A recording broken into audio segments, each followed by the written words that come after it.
I think what we have to offer here, especially as the city and the county, is we have friendly atmosphere. You know, people just make people feel at home, and we try to keep that small town feel. I'm grateful that we have that reputation where people just want to be a part of this community. There is a lot of more people moving to the area, a lot more vehicles on the highway.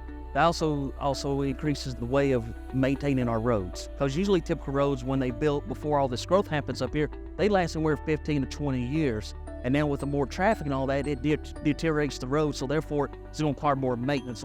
Safety.